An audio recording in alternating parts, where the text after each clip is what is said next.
NGO ಕೊಟ್ಟಿದ್ದಾರೆ. ಇದನ್ನು 1,35,00,000 ಬಿಡುಗಡೆ ಆಗಿದೆ NGOಗೆ. 2019ರಿಂದ 19 ಅಂದರೆ 1 ವರ್ಷ ಕೊರೋನಾ ಬಂದು ಡ್ರಾಫ್ಟ್ ಆಯಿತು.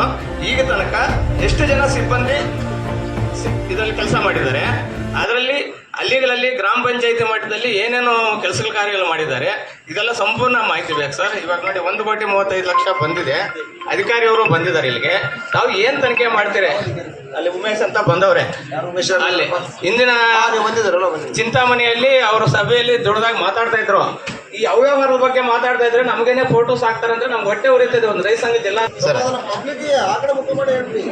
ಹಾಂ ಸರ್, ಇದು NGO ಪ್ರೋಗ್ರಾಮ್ಸು. NGO ಅಲ್ಲಿ ಅವರಿಗಿರೋ ಒಂದು ಸ್ಯಾಲ್ರಿ ಸ್ಟ್ರಕ್ಚರಲ್ಲಿ ಅವರಿಗೆ ಏನೋ ಡಿಪ್ಲೊಮಾ ಅಥವಾ ಡಿಪ್ಲೊಮಾ ಹೋಲ್ಡರು ಜಾಯ್ನ್ ಆಗಿರ್ತಾರೆ. ಸೊ ಅದರಲ್ಲಿ ಅವರು ಪ್ರತಿ 6 ತಿಂಗಳಿಗೆ 3 ತಿಂಗಳಿಗೆ ಅವ್ರಿಗೆ ಬೇಕಾಗಿರೋ ಟೈಮಲ್ಲಿ ಮಾಡ್ತಾರೆ ಕೆಲಸ, ಯಾವಾಗ ಬಿಟ್ಟು ಹೋಗ್ತಾ ಇರ್ತಾರೆ. ಅವರು NGO ಅವರು ಆಲ್ಟರ್ನೇಟ್ ಆಗಿ ಅವರು ರಿಕ್ರೂಟ್ಮೆಂಟ್ ಮಾಡ್ತಾ ಇರ್ತಾರೆ. ಸೊ ಇಲ್ಲಿವರೆಗೂ 2024 ಏಪ್ರಿಲ್ವರೆಗೂ ಎಲ್ಲ experts, agri experts, water resource experts ಮತ್ತು IEC ಎಕ್ಸ್ಪರ್ಟ್ಸ್ ಎಲ್ಲ ಕೆಲಸ ಮಾಡ್ತಿದ್ದಾರೆ. ಸೊ ರೀಸೆಂಟಾಗಿ ಅವರಿಗೆಲ್ಲ ಬೇರೆ ಕಡೆ NGO ಅದರಲ್ಲಿ ಜಾಬ್ ಸಿಕ್ಕಿರೋದ್ರಿಂದ ಅವ್ರು ಬಿಟ್ಟೋಗಿರ್ತಾರೆ. ಅವರ ಹಾಂ ಸರ್. ಅಲ್ಲ ಸರ್, ಈಗ ಪ್ರೆಸೆಂಟ್ಗೆ ಟೀಮ್ ಲೀಡರ್ ಯಾರು? ವಾಟರ್ ಎಕ್ಸ್ಪರ್ಟ್ ಯಾರು? Agri expert? ಟೀಮ್ ಲೀಡರ್ ಯಾರು? ಈ ಪ್ರೆಸೆಂಟ್ ಹೇಳಕ್ಕೆ ಸರ್ ಗೌರಿಬಿದನೂರು ಓನ್ಲಿ. ಹಾಂ ಸರ್, ಈಗ ಆಗಸ್ಟ್ವರೆಗೂ ಇದ್ರು ಸರ್ ಎಕ್ಸ್ಪರ್ಟ್ಸ್ ಎಲ್ಲ. ಸೊ ಈಗ ನೀಡ್ ಬೇಸಿಸ್ ಮೇಲೆ ಅವ್ರಿಗೆ ನೀಡ್ ಬೇಸಿಸ್ ಮೇಲೆ ಪ್ರೋಗ್ರಾಮ್ ಏನು ವಾಟರ್ ಲೆವೆಲ್ಲು ಮತ್ತು ಮಾನಿಟರಿಂಗ್ ವೆಲ್ಸು ಮತ್ತು ಫ್ಲೋ ಮೀಟರ್ ರೀಡಿಂಗ್ ತೊಗೋಬೇಕು ಅಂದ್ಬಿಟ್ಟು ಒಬ್ಬರು ಡಿಪ್ಲೊಮಾ ಹೋಲ್ಡರು ಪರ್ಮನೆಂಟಾಗಿ ಅವರು ಫೀಲ್ಡ್ ಸ್ಟಾಫ್ ಇದ್ದಾರೆ. ಅವ್ರನ್ನೇ ರಿಕ್ರೂಟ್ಮೆಂಟ್ ಮಾಡಿ ಅವ್ರನ್ನ ನೀಡ್ ಬೇಸಿಸ್ ಮೇಲೆ ವಾಟರ್ ಲೆವೆಲ್ ಮಾನಿಟರಿಂಗ್ ತೊಗೊತಾ ಇದ್ದಾರೆ. In case water security plan updation ಇದ್ದಾಗ ಅವರು ಹೈರ್ ಮಾಡ್ಕೊತೀನಿ ಅಂತ ನಮ್ಗೆ ಇನ್ಫಾರ್ಮೇಷನ್ ಕೊಟ್ಟಿದ್ದಾರೆ. ಪ್ರೆಸೆಂಟ್ ಬಿಟ್ಟೋಗಿದ್ದಾರೆ ಸರ್. ಅವರು ಡಿಗ್ರಿ ಹೋಲ್ಡರ್ ಬೇಕು. ಅವ್ರಿಗೆ ಇರೋವಂಥ ಸ್ಯಾಲ್ರಿ ಸ್ಟ್ರಕ್ಚರ್ಗೆ ಯಾರು ಬರ್ತಾರೆ, ಒಂದು 3 ಮಂತ್ಸ್ ನೋಡ್ತಾರೆ, ವರ್ಕ್ ಸ್ಟ್ರಕ್ಚರ್ ನೋಡ್ತಾರೆ. ಅವರಿಗೆ ಇಷ್ಟ ಆದರೆ ಕಂಟಿನ್ಯೂ ಮಾಡ್ತಿರ್ತಾರೆ. ಈ ಬಿಟ್ಟು ಹೋಗಿರೋದ್ರೆ ಬಿಟ್ಟು ಹೋಗ್ತಾರೆ ಸರ್. ಅದನ್ನ ಕಂಟಿನ್ಯೂಸ್ ಪ್ರೋಸೆಸ್, ಹೈರಿಂಗು ಮತ್ತು ಬಿಟ್ಟು ಹೋಗೋದು ಪ್ರೋಸೆಸ್ ನಡೀತಾ ಇದೆ. ಒಂದು ನಿಮಿಷ, ನನಗೆ ಈ ಎಲ್ಲ ತಾಲೂಕಾ ಮಟ್ಟದ ಅಧಿಕಾರಿಗಳಲ್ಲಿ ವಿನಂತಿ ಏನು ಅಂತ ಹೇಳಿದ್ರೆ, ಈ ಒಂದು ಯೋಜನೆ ಏನಿದೆ ಅದ್ರ ಕಡೆ ಸ್ವಲ್ಪ ಕಾನ್ಸಂಟ್ರೇಟ್ ಮಾಡಿ. ಯಾಕೆಂದರೆ ನಮ್ಮ ನಾಡು ಅಂತರ್ಜಲದಿಂದ ಸ್ವಲ್ಪ ಪೀಡಿತವಾಗಿದೆ. ಸೊ ಕಾರಣ ಈ ಒಂದು ಅಟಲ್ ಭೂಜಲ ಯೋಜನೆ ಅಂತ ಅದ್ರ ಬಗ್ಗೆ ನನಗೂ ಸಹಿತ ಜಾಸ್ತಿ ನಾಲೆಜ್ ಇಲ್ಲ ಆಗಿತ್ತು. ಇವರು ಲಾಸ್ಟ್ ಬಾಗೇಪಲ್ಲಿ ಹೇಳಿದಾಗ ಈ ಒಂದು ಯೋಜನೆ ಇದೆಯಾ ಅಂತ ಹೇಳ್ಕೊಂಡು ನಾನೇನು ಮಾಡಿದೆ, ತಾಲೂಕು ಎಕ್ಸಿಕ್ಯೂಟಿವ್ ಆಫೀಸರ್ ಕೇಳಿದೆ. ಅಲ್ಲಿ ಅವ್ರಿಗೂ ಸಹಿತ ಜಾಸ್ತಿ ಅದ್ರ ಬಗ್ಗೆ ನಾಲೆಜ್ ಇಲ್ಲ ಆಗಿತ್ತು. ಕಡೆಗೆ ನಾನು ನನ್ನ ಆಫೀಸಿಗೆ ಕರೆಸಿ ಅದ್ರ ಬಗ್ಗೆ ಏನಿದೆ ಅಂತ ಮಾಹಿತಿ ತೊಗೊಳಕ್ಕಂತ ನಾನು ಅವ್ರನ್ನೆಲ್ಲ ಕರೆಸಿದೆ. ನನಗೆ ಇದ್ರ ಬಗ್ಗೆ ಎಲ್ಲ ನಮ್ಮ ತಾಲೂಕಾ ಮಟ್ಟದ ಅಧಿಕಾರಿಗಳು ಸಹಿತ ತಿಳ್ಕೊಳ್ಳುವಂಥದ್ದು ತುಂಬ ಅವಶ್ಯಕತೆ ಇದೆ. ಮುಖ್ಯವಾಗಿ ನಮ್ಮ ತಾಲೂಕು ಎಕ್ಸಿಕ್ಯೂಟಿವ್ ಆಫೀಸರ್ ಮತ್ತು ಎಲ್ಲ ಪಂಚಾಯತಿ PDOಗಳೇನಿದ್ದಾರೆ. ಯಾಕಂದರೆ ನಿಮ್ಮ ಹತ್ರ ಅವರು ಕೆಲವು ಟೈಮ್ನಲ್ಲಿ ಬಂದು ಈ ಅವ್ರದ್ದು ಏನಾಗುತ್ತೆ, ಫಂಡ್ ಬರ್ತದೆ. ಅದನ್ನು ಕೆಲವೊಂದಿಷ್ಟು ಇಲಾಖೆಗಳ ಮುಖಾಂತರ ಅವ್ರು ಏನು ಮಾಡ್ತಾರೆ, ಈ ಏನು ಬ್ಯಾರೇಜ್ ಕಟ್ಟೋದು, ಬ್ಯಾರೇಜ್ ಇದನ್ನ ಕಟ್ಟೋದು ಅಂದ್ರೆ ಅಲ್ಲೇನೋ ಆ ರೀತಿ ನೀರು ನಿಂತ್ಕೊಳ್ಳೋದು ಮಾಡಿದಾಗ ಬೋರ್ವೆಲ್ಗಳಲ್ಲಿ ನೀರು ಬರ್ತದೆ ಅನ್ನುವಂಥ ಕಾನ್ಸೆಪ್ಟ್ ಏನೋ ಇದೆ. ಹಾಗಾಗಿ ಆ ಒಂದು ಅಮೌಂಟ್ ಬರ್ತದೆ, ಅದಕ್ಕೆ ಸರ್ಕಾರದಿಂದ, ಸೆಂಟ್ರಲ್ ಗೌರ್ಮೆಂಟಿಂದ ಅಮೌಂಟ್ ಬರ್ತದೆ. ಅದನ್ನು NGO ಮುಖಾಂತರ ಅವರು ಕಾರ್ಯಗತಗೊಳಿಸಲಿಕ್ಕೆ ಪ್ರಯತ್ನ ಮಾಡ್ತಾರೆ. ಅದ್ರ ಬಗ್ಗೆ ಸ್ವಲ್ಪ ಮಾಹಿತಿ ಕೊಡ್ತಾರೆ. ಇವರು ಮುಂಚೆ ಅದರಲ್ಲಿ ಕೆಲಸ ಮಾಡಿದವರು, ನಮ್ಮ ಈ ರೈತ ಸಂಘದ ನಾಯಕರು ಸಹಿತ ಅದರಲ್ಲಿ ಕೆಲಸ ಮಾಡಿದವರು. ಮತ್ತು ಉಮೇಶ್ ಅನ್ನೋರು ಈಸ್ ಅ ಕೋಆರ್ಡಿನೇಟರ್. ಸ್ವಲ್ಪ ಅವ್ರು ಏನು ಪ್ರಶ್ನೆ ಕೇಳ್ತಾರೆ ಮತ್ತು ಉತ್ತರ ಕೊಡ್ತಾರೆ, ಅದ್ರ ಬಗ್ಗೆ ಸ್ವಲ್ಪ ಗಮನ ಇರಲಿ ಸರ್. ನಾನು 2021-22ರಲ್ಲಿ ಅಟಲ್ ಭುಜಲ ಯೋಜನೆ ಗುಡ್ಬಂಡೆ ತಂಡದ ನಾಯಕರಾಗಿ ಕೆಲಸ ಮಾಡಿದೆ. ಅಲ್ಲಿ ಒಂದು ಸ್ಟೇಟ್ ಲೆವೆಲಲ್ಲಿ ಜೂಮ್ ಮೀಟಿಂಗ್ ಮಾಡಿದ್ರು. ನಮ್ಗೆ 2 ವರ್ಷ ನೋಡಿ ಹೊಟ್ಟೆ ಉರಿದೋಯ್ತು. ಏನು ಅಂದರೆ ಸುಮ್ಮನೆ ಪೇಪರಲ್ಲಿದೆ, ಫೀಲ್ಡ್ ವರ್ಕ್ ಇಲ್ಲ. ಏನೋ ಒಂದು ತಗೊಂಡು ಬಂದು ಕೊಟ್ಬಿಡ್ರಪ್ಪ ಅನ್ನುವ ನೋಡಲ್ ಆಫೀಸರೇ ಹೇಳ್ತಾ ಇದ್ರು. ಈ ಬಗ್ಗೆ ಏನೋ ಒಂದು ಕೊಡಪ್ಪ ಕಾಟಾಚಾರಕ್ಕೆ, ಯಾಕೆ ನೀನು ತಲೆ ಕೆಡಿಸ್ಕೊಳ್ತೆ ಅನ್ನೋ ಮಟ್ಟದಲ್ಲಿ ಮಾತಾಡ್ತಾ ಇದ್ರು. ಸರ್, ಇದು ಜನರ ದುಡ್ಡು, ಜನರು ತೆರಿಗೆ ಕಟ್ಟಿದ್ದಾರೆ. ಅನ್ಯಾಯ ಮಾಡಿದ್ರೆ ಒಳ್ಳೇದಾಗಲ್ಲ ಅಂದರೆ ಮಾರನೇ ದಿವಸನೇ ನೀನು ಇದರಲ್ಲಿ ಕೆಲಸ ಮಾಡೋಕ್ಕೆ ಲಾಯಕ್ಕಿಲ್ಲ, ನೀನು ಬೇಡ ಅಂತ ತೆಗೆದು ಬಿಸಾಕಿದ್ರು. ನಾನು ಇದಕ್ಕೆ ಕನಿಷ್ಠ ಅಂದರೆ 7 ಲಕ್ಷ ರೂಪಾಯಿ ಖರ್ಚು ಮಾಡಿದ್ದೀನಿ. ಡೆಲ್ಲಿಗೆ ಹೋಗಿದ್ದೀನಿ 2 ಸರ್ತಿ. ಇದು ಇವಾಗ ಗೌರಿಬಿದನೂರಲ್ಲಿ 1,35,00,000ಕ್ಕೆ 2020ರಿಂದ 25 ತನಕ ಎಷ್ಟು ಜನ ಕೆಲಸ ನಿರ್ವಹಿಸಿದ್ದಾರೆ? ಏನು ವಾಟರ್ ಎಕ್ಸ್ಪರ್ಟ್ ಯಾರು, ಅಗ್ರಿ ಎಕ್ಸ್ಪರ್ಟ್ ಯಾರು, ಟೀಮ್ ಲೀಡರ್ ಯಾರು, ಮತ್ತೆ ಯಾರು ಫೀಲ್ಡ್ ಅಸಿಸ್ಟೆಂಟ್ ಯಾರಿದ್ದಾರೆ, ಹೋಬಳಿಯಲ್ಲಿ ಯಾರ್ಯಾರು ಕೆಲಸ ಮಾಡ್ತಾರೆ, ಇದು ಕಂಪ್ಲೀಟ್ ಮಾಹಿತಿ ತಗೋಬೇಕು, ತನಿಖೆ ಮಾಡಬೇಕು, NGOವನ್ನು ಕಪ್ಪು ಪಟ್ಟಿಗೆ ಹಾಕಬೇಕು. ಸಾಹೇಬರು ಕರೆಸ್ತೀವಿ, ಮಾತಾಡ್ತೀವಿ ಅಂದರು. ನಾನು ಎಲ್ಲ ದಾಖಲಾತಿಗಳು ತರ್ತೀನಿ. ಒಂದು ವಾಟರ್ ಸೆಕ್ಯೂರಿಟಿ ಪ್ಲಾನ್ ಮಾಡಬೇಕಂದ್ರೆ ಎಲ್ಲ ಇಲಾಖೆಯಲ್ಲೂ ಮಾಹಿತಿ ತಗೋಬೇಕು. ಮಾಹಿತಿ ತಗೋರುವಾಗ ಆನ್ಲೈನಲ್ಲಿ ಸಿಗೋ ಮಾಹಿತಿನೇ ಬೇರೆ. ಈ DPM ಕಚೇರಿ ಕಳಿಸಿದಾಗ ನಮ್ಮಲ್ಲಿ ಇವಾಗ 19 ಎಕರೆ ಏನೋ ಒಂದು ಬೆಲೆ ಇಟ್ಟಿರ್ತೀವಿ ಒಂದು ಗ್ರಾಮ ಪಂಚಾಯತಿಯಲ್ಲಿ. ಇವರು 25 ಎಕರೆ ಅಂತ ಅದನ್ನು ಸೃಷ್ಟಿ ಮಾಡಿದ್ದಾರೆ. ಅದನ್ನು ತಗೊಂಡೋಗಿ ಅದೇ ಇಲಾಖೆ ಅಗ್ರಿಕಲ್ಚರ್ ಆಫೀಸಲ್ಲಿ ಹೋಗಿ ಸಿಗ್ನೇಚರ್ ಮಾಡಿಸ್ತಾರೆ. ಯಾಕಂದರೆ ನೀರಿನ ಜಾಸ್ತಿ ಡಿಮ್ಯಾಂಡ್ ಇದೆ, ನಮಗೆ ಅನುದಾನ ಜಾಸ್ತಿ ಬೇಕು, ಅನುದಾನ ತರಿಸ್ಕೋಬೇಕಲ್ಲ ವರ್ಲ್ಡ್ ಬ್ಯಾಂಕಿಂದ, ತರಿಸ್ಕೊಳ್ಳೋಕ್ಕೋಸ್ಕರ ಎಕ್ಸ್ಟೆನ್ಸ್ ಹೊರಿಸಿದ್ದಾರೆ. ಇದೆಲ್ಲ ವಾಟರ್ ಸೆಕ್ಯೂರಿಟಿ ಪ್ಲಾನಲ್ಲಿ ಫುಲ್ ಫ್ರಾಡ್ ಮಾಡಿದ್ದಾರೆ. ಇದ್ರ ಬಗ್ಗೆ ನಾನು SBM ಅಲ್ಲಿ ಇದರಲ್ಲಿನೂ ಹೋರಾಟ ಮಾಡಿದ್ದೀನಿ. ಇದಕ್ಕೆ 4 ವರ್ಷದಿಂದ ನಾನು ಹೋರಾಟ ಮಾಡ್ತಾ ಇದ್ದೀನಿ. ಇದಕ್ಕೆ ನನಗೆ ಇವಾಗಲೂ ಪರಿಹಾರ ಸಿಗ್ತಾ ಇಲ್ಲ. ಜಿಲ್ಲಾಧಿಕಾರಿ ಕೇಳಿದ್ರೆ ಅವರು ಆಯ್ತು ನೋಡೋಣ, CO ಕೇಳಿದ್ರು ಆಯ್ತು ನೋಡೋಣ. ಯಾಕೆ ಇಷ್ಟೊಂದು ತಾಸಾರ ಮನೋಭಾವ? ರೈತರ ದುಡ್ಡಲ್ಲ ಇದು, ತೆರಿಗೆ ದುಡ್ಡು. 1,35,00,000 ಗೌರಿಬಿದನೂರು NGOಗೆ ಅಂದರೆ ಎಷ್ಟು ಜನ ಕೆಲಸ ಮಾಡಿ ಪ್ರೆಸೆಂಟ್ ಎಷ್ಟು ಜನ ಇವಾಗ ಗೌರಿಬಿದನೂರಲ್ಲಿ ಒಂದು NGO ಇದೆಯಲ್ಲ, ಪ್ರೆಸೆಂಟ್ ಕರ್ಸಕ್ಕೆ ಇಲ್ಲಿ ಸರ್ ಫೀಲ್ಡಲ್ಲಿ ಫೋನ್ ಮಾಡಿ ಸರ್. ಈಗ ಎಷ್ಟು ಜನ ಇದ್ದಾರೆ ಪ್ರೆಸೆಂಟ್ ಫೋನ್ ಮಾಡಿ ಸರ್, ಫೋನ್ ಮಾಡಿಸಿ ಸರ್. ಈಗ ಕರ್ಸಬೇಕು. 11 ಜನ ಇರ್ತಾರೆ, 11 ಜನದಲ್ಲಿ ಒಬ್ಬರಾದ್ರೂ ಇರಬೇಕಲ್ಲ, ಕರ್ಸಿ ಸರ್. ನಮ್ಮ ವರದಿಗಾರರಿಗೆ ಭೂಜಲ ಅಟಲ್ ಭೂಜಲ ಯೋಜನೆ ಗೊತ್ತಿತ್ತಾ? ಇದು ಮಾಹಿತಿ ಅಲ್ಲ, ಅದಕ್ಕೆ ನಾನು ಹೇಳೋದು ಗೊತ್ತಿಲ್ಲ, ಅವ್ರು ಹೇಳಿದ್ದು ನಮ್ಗೆ ಅರ್ಥ ಆಗಿಲ್ಲ. ಅಲ್ಲಲ್ಲ, ಅದಕ್ಕೆ ನಿಮಗಷ್ಟೇ ಅಲ್ಲ ನಮಗೂ ಗೊತ್ತಿಲ್ಲಾಗಿತ್ತು. Still we are under the process of learning. ಇನ್ನೊಂದು ಹೇಳ್ತೇನೆ ನಿಮಗೆ, ಅದಕ್ಕೇನೆ ಲಾಸ್ಟ್ ಟೈಮ್ ನಾನು ಇವನ್ನು ಚಿಂತಾಮಣಿ ಹೋದಾಗೂ ಸಹಿತ ಅವ್ರನ್ನ ಕರೆಸಿದೆ, ಅಲ್ಲಿ ಕರೆಸಿ ತಿಳಿಸಿ ಅಂತ. ಇವತ್ತು ಮತ್ತೆ ಅವ್ರು ಬಂದಿದ್ದಾರೆ. ಅವರು ಈಸ್ ದ ಕೋಆರ್ಡಿನೇಟರ್ ಯಾವುದು ಈ ಅಟಲ್ ಭೂಜಲ ಯೋಜನೆದು ಸೆಂಟ್ರಲ್ ಗೌರ್ಮೆಂಟ್ ಸ್ಕೀಮು. ಇವ್ರಿಗೂ ಹೆಂಗೆ ಗೊತ್ತಾಗಿದೆ ಅಂದರೆ, ಇವ್ರು ಪಾಪ ಅಲ್ಲಿ ಕೆಲಸ ಮಾಡ್ತಾ ಇರುವಾಗ ಈ ಕ್ವಶನ್ಡ್ ಏನು ಇಷ್ಟೊಂದು ಫಂಡ್ ಬರ್ತದೆ, ಯಾಕೆ ಇದು ಮಾಡ್ತಾ ಇಲ್ಲ ನೀವು ಅಂತ ಹೇಳಿ ಕ್ವಶನ್ ಮಾಡಿದಕ್ಕೆ ಇವ್ರನ್ನ ತೆಗೆದು ಹಾಕ್ಬಿಟ್ರಂತೆ. ಯಾವ್ದು ಅರ್ಥದ ನಿಮ್ಗೆ ಸರ್ ಒಂದು ನಿಮಿಷ, ಅಲ್ಲ ಅಂತೆ ನಾನು ಹೇಳ್ತಾ ಇರೋದು ಅರ್ಥ ಮಾಡ್ಕೊಳ್ಳಿ. ಅವರು ತೆಗೆದಾಕಿರೋದು ಪ್ರಶ್ನೆ ಬೇರೆ ಸರ್. ಅವ್ರು ಅದಿರ್ಲಿ, ಒಂದ್ ನಿಮಿಷ ನಾವು ಒಂದ್ ನಿಮಿಷ ನಾನು ಹೇಳೋದು ಅರ್ಥ ಮಾಡ್ಕೊಳ್ಳಿ. ಈಗ ಅವ್ರು ಹೇಳಿದ್ದನ್ನ ನಾನು ಹೇಳ್ತಾ ಇರೋದು, ಅದು ಎಷ್ಟು ಮಟ್ಟಿಗೆ ಸತ್ಯ ಅಥವಾ ಸುಳ್ಳು ಅಂತ ನಾನು ಅದ್ರ ಬಗ್ಗೆ ಮಾತಾಡ್ತಾ ಇಲ್ಲ. ಅದು ಬೇರೆನೋ ಆಗಿರೋ ಸಾಧ್ಯತೆನೂ ಇದೆ, ಅದ್ರ ಬಗ್ಗೆ ಅಲ್ಲ. ಬಟ್ ಏನು ಅಂತ ಹೇಳಿದ್ರೆ ಇಲ್ಲಿ ಅಮೌಂಟ್ ಇದೆ. ಒಂದ್ ನಿಮಿಷ, ಇವರೇ ನಿಮ್ಮ ಹೆಸರು ಹೇಳಿದ್ರಿ? ಗೋವಿಂದ ರೆಡ್ಡಿ ಅವರೇ, ನಿಮಗೆ ನಾನೊಮ್ಮೆ ಫೋನ್ ಮಾಡಿದ್ದೆ. ಒಂದ್ ನಿಮಿಷ, ನಾನು ನಿಮಗೆ ಒಮ್ಮೆ ಫೋನ್ ಮಾಡಿದ್ದೆ ಇಲ್ಲೋ? ನಮಗೆ ನಾನು ಫೋನ್ ಮಾಡಿದ್ದೆ ಇಲ್ಲೋ? ಮೊದಲು ಹೇಳಿ. ಫೋನ್ ಮಾಡಿ ನಾನು ಏನು ಹೇಳಿದೆ, ಪೂರಾ ದಾಖಲಾತಿಗಳನ್ನ ತಗೊಂಡು ಬನ್ನಿ, ಅದನ್ನ ಕೇಸ್ ರಿಜಿಸ್ಟರ್ ಮಾಡಬೇಕು. ನೀವು ಬಂದ್ರಾ ಮೊದಲು ಉತ್ತರ ಕೊಡಿ ನನಗೆ. ನಾವು ಕರೆದಿಲ್ಲ ಸರ್, ಯಾವತ್ತು ಫೋನ್ ಮಾಡಿ ಮಿಸ್ ಆಗಿರ್ತೀನಿ, ಯಾವ ಡೇಟ್ ಕೊಟ್ಟು ಕೊಡಿ ಸರ್, ನಾನು ದಾಖಲಾತಿ ಬನ್ನಿ, ನಾಳೆನೇ ಬನ್ನಿ ನೀವು. ಅವರು ದಾಖಲಾತಿ ಸಮೇತ ಬರಬೇಕು. ನೋ, ಅವರು see you are a complainant. I am not here to ಏನ್ ನಿಮ್ಗೆ ರಾಜ್ಯ ಪಂಚಾಯತಿ ಮಾಡಕ್ ಕೂತ್ಕೊಂಡಿಲ್ಲ ನಾನು ಇಲ್ಲಿ. ನಮ್ದು ಏನಿದ್ರು ಹಿಡಿಯೋದು, ಕೇಸ್ ಹಾಕೋದು, ಕಳಿಸ್ತಾ ಇರೋದು ಅಷ್ಟೇ. First thing I am telling you, I called you. ನಾನು ಹೇಳ್ತಾರೆ ಇಲ್ಲಿ ಪಂಚಾಯತ್ ನಡೆಯಲ್ಲ ಇಲ್ಲಿ. ನಿಮ್ಮ ಹತ್ರ 100 ಜನ ಇರ್ತಾರೆ ಇಲ್ಲಿ. ನಿಮ್ದೇನಿದ್ರು ದೂರ ಕೊಡಬೇಕು, ಕಳಿಸ್ತಾ ಇರ್ಬೇಕಷ್ಟೇ. ಬಟ್ ಒಂದು ವಿಚಾರ, ಇಲ್ಲಿ ನಾವು ಬಂದಿರೋದು ಬೇರೆ ಇಲಾಖೆ ಹಂಗೆ ಡೋಂಟ್ ಥಿಂಕ್ ಲೈಕ್. ನೀವು ಬಂದಿರೋದು, ನೀವು ಹೇಳಿದ್ರೆ ನಾನು ನಿಮ್ಮನೆ ಕರೆದೆ. It's your duty to come with documents. Without document ನೀವು ಏನು ಮಾತಾಡೋಂಗಿಲ್ಲ ಇಲ್ಲಿ. ಅರ್ಥ ಆಯ್ತಲ್ಲ ನಾನು ಹೇಳೋದು ನಿಮಗೆ? ನೀವು ಬಾಗೇಪಲ್ಲಿ ಹೇಳಿದ್ರಿ ಅಂತೇಳಿ ಇವನ್ ನನಗೂ ಶಾಕ್ ಆಯಿತು, ಈ ಒಂದು ಇಲಾಖೆ ಇದೇನಪ್ಪ ಅಂತ. Immediately I called them. Even I spoke to CEO. ಗೊತ್ತಿದೆಯಾ ನಿಮಗೆ ಎಷ್ಟು ಕೆಲಸ ಆಗಿದೆ ಅಂತ? ಈ gentleman, when you are blaming something, when you are telling something, it should have a base. Without base don't go to talk here. ಇಲ್ಲಿ ಕೆಳಗೆ ಬೇರೆಯವ್ರು ಕೂತ್ಕೊಳ್ಳಿಲ್ಲ ಇಲ್ಲಿ. ಅರ್ಥ ಆಯ್ತಾ ನಾನು ಹೇಳೋದು ನಿಮಗೆ? Yes, whatever you want to give a complaint and after that no nothing. You come to the office. First ಆಫೀಸಿಗೆ ಬನ್ನಿ, ಮಾತಾಡಿ ನೀವು. ಇಲ್ಲ, ನಥಿಂಗ್, ಇಲ್ಲಿ ಏನು ಮಾತಾಡೋದಿಲ್ಲ. ನೀವು ಮೊದಲು ಅಲ್ಲಿ ನೋಡಿ ಒಂದು ಮಾತು ಹೇಳೋದು ನಿಮಗೆ, ಅಲ್ಲಿ ಬಾಗೇಪಲ್ಲಿಯಲ್ಲಿ ಮಾತಾಡಿ ನಾನು ಕರೆದಿದ್ದೀನಿ. You do come. ನೀವು ಬರಬೇಕಾಗಿದ್ದು ಪೂರ ಮಾಹಿತಿ ತಗೊಂಡು, ನೀವು ಬರಲಿಲ್ಲ. ನೀವು ಬನ್ನಿ. ಗೌರಿಬಿದನೂರಿನಲ್ಲಿ ಲೋಕಾಯುಕ್ತರವರಿಂದ ಸಾರ್ವಜನಿಕರ ಕುಂದುಕೊರತೆಗಳ ಅಹವಾಲು ಸ್ವೀಕಾರ. ಗೌರಿಬಿದನೂರು ತಾಲೂಕಿನ ಪಾಪಗಾನಹಳ್ಳಿ ಗ್ರಾಮದ ಸರ್ವೆ ನಂಬರ್ 29ರಲ್ಲಿ 1 ಎಕರೆ 32 ಗುಂಟೆ ಜಮೀನು ಮೂಲ ದಾಖಲೆಯ ಸರ್ವೆ ಟಿಪ್ಪಣಿಯಲ್ಲಿ ಸರ್ಕಾರಿ ಬಂಜರು ಭೂಮಿ ಇದ್ದು ಮತ್ತು ಆರಾಧಕರ ಪ್ರತಿಯಲ್ಲಿ ಸರ್ಕಾರಿ ಬೀಳು ಇದ್ದು, ಸದರಿ ಜಮೀನಿನ ಪಕ್ಕದಲ್ಲಿ ಪಾಪಗಾನಹಳ್ಳಿ ಜಮೀನಿನ ಸರ್ವೆ ನಂಬರ್ 30ರಲ್ಲಿ 56 ಎಕರೆ 23 ಗುಂಟೆ ಬೀರಮ್ಮನ ಕೆರೆ ಇದ್ದು, ಸದರಿ ಕೆರೆಯಿಂದ ಸರ್ವೆ ನಂಬರ್ 29ರ ಜಮೀನಿನ ಮಧ್ಯಭಾಗದವರೆಗೆ ಕೋಡಿಕಲ್ಲು ಕಟ್ಟಡ ನಿರ್ಮಾಣ ಮಾಡಿದ್ದು, ಸದರಿ ಕೆರೆಗೆ ಸಂಬಂಧಪಟ್ಟ ಹಾಗೆ ಬಾಂಡ್ ಕಲ್ಲು ಹಾಕಿರುತ್ತಾರೆ. ಆದರೆ ಕಂದಾಯ ಇಲಾಖೆ ಅಧಿಕಾರಿಗಳು ಶಾಮೀಲಾಗಿ ಖಾಸಗಿ ವ್ಯಕ್ತಿಗೆ ಆರ್ ಶ್ರೀನಿವಾಸರಾವ್ ಮತ್ತು ಅಶ್ವತ್ಥರಾವ್ ಎಂಬುವವರಿಗೆ ಅಕ್ರಮವಾಗಿ ಪಾವತಿ ಖಾತೆ ಮಾಡಿರುತ್ತಾರೆ. ಇದಕ್ಕೆ ಸಂಬಂಧಪಟ್ಟಂತೆ ಲೋಕಾಯುಕ್ತ ಸಾರ್ವಜನಿಕ ಸಭೆಯಲ್ಲಿ ಸಾಮಾಜಿಕ RTI ಕಾರ್ಯಕರ್ತರಾದ ಎಂ ಪುಟ್ಟರಂಗಯ್ಯರವರು ಅರ್ಜಿಯನ್ನು ಸಲ್ಲಿಸುವ ಮೂಲಕ ಅಧಿಕಾರಿಗಳ ಮೇಲೆ ಗಮನ ಮಾಡಿದರು. ಇದನ್ನು ಗಮನಿಸಿದ ಲೋಕಾಯುಕ್ತ SP ಆಂಟೋನಿಯವರು ಅಧಿಕಾರಿಗಳನ್ನು ಕರೆಸಿ ತಕ್ಷಣ ಇತ್ಯರ್ಥ ಮಾಡುವಂತೆ ಸ್ಥಳದಲ್ಲಿ ಅಕ್ರಮವಾಗಿ ಇದ್ದವರು ಅಧಿಕಾರಿಗಳಿಗೆ ತಿಳಿಸಿದರು. ಬಿಲ್ ಮಾಡೋದಕ್ಕೆ ನಾವು ಮಾಡಿರೋ ಪ್ರೋಗ್ರಾಮ್ಗೆ ನಮಗೆ ಪೇಮೆಂಟ್ ಮಾಡ್ತೇವೆ. ಆ ಥರ ಅವ್ರಿಗೆ ಇಲ್ಲಿವರೆಗೂ ಒಂದು 50 ರಿಂದ 60 ಲಕ್ಷ ಆಗಿರ್ಬೋದು. ಸೊ ಅವರು 5 ವರ್ಷದಲ್ಲಿ ಏನು ಪ್ರೋಗ್ರಾಮ್ ಮಾಡಿ ಅದಕ್ಕೆ ಮಾತ್ರ ಪೇಮೆಂಟ್ ಮಾಡಿದ್ವಿ. ಎಲ್ಲದಕ್ಕೂ ನಾವು ಸುಮ್ಮನೆ ಅದರ ಪೇಮೆಂಟ್ ಮಾಡೋದಕ್ಕೆ ಬರಲ್ಲ.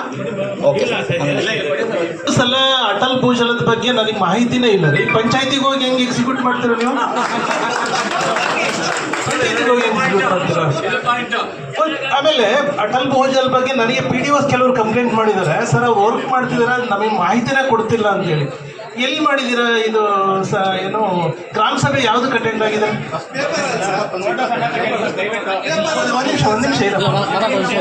ಒಂದು ನಿಮಿಷ ಇರಿ, ಒಬ್ಬೊಬ್ಬರಿಗೆ ಮಾತಾಡಿ.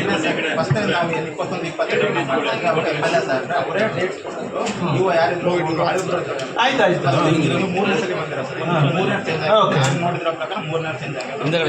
ಈ ವರ್ಷದಲ್ಲಿ ನಾವು ನಿಮಗೆ ಕಮ್ಯುನಿಕೇಟ್ ಮಾಡಿದ್ರೆ ಅದೇ ನಾವು WS ಆಗಲಿ ಗ್ರಾಮ ಸಭೆ ಆಗಲಿ ಮಾಡಿಲ್ಲ, ಪಂಚಾಯತ್ PDO ಹತ್ರ ಹೋಗ್ಬಿಟ್ಟು ನಾವು ಏನು ಹೆಂಗ್ರಿ ನಮಗೆ ಮಾಹಿತಿನೇ ಇಲ್ದಂಗೆ ಅಲ್ಲಿ ನೀವು ಒಂದ್ ನಿಮಿಷ ಮೊದಲು ನೀವೇನ್ ಮಾಡ್ಬೇಕು, CO ಹತ್ರ ಮಾತಾಡ್ಬೇಕು. ಒಂದ್ ನಿಮಿಷ ಅಲ್ಲಿಂದ ಏನ್ ಮಾಡ್ಬೇಕು, ತಾಲೂಕಾ ಎಕ್ಸಿಕ್ಯೂಟಿವ್ ಆಫೀಸರ್ ಮಾತಾಡ್ಬೇಕು, ತಹಶೀಲ್ದಾರ್ಗೂ ಮಾತಾಡ್ಬೇಕು. ನನಗೆ ಕೇಳಿದ್ರೆ because is a head of the tahsildar.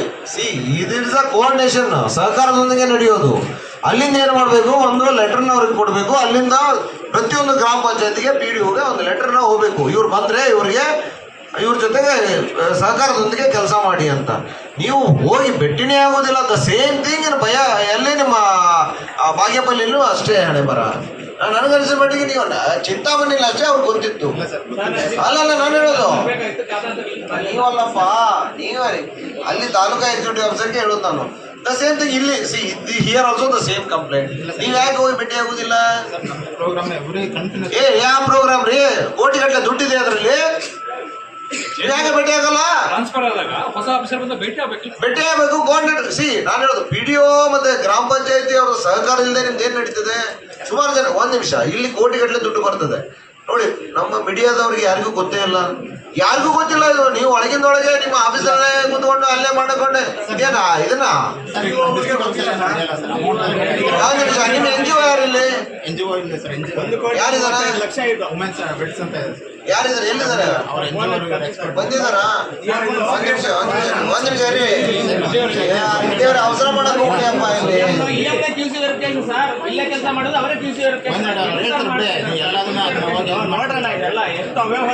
ಏನಿದು ಏನಾಗಿದೆ? ಸೆಂಟ್ರಲ್ ಗೌರ್ಮೆಂಟ್ ಏನಮ್ಮ ಇದು?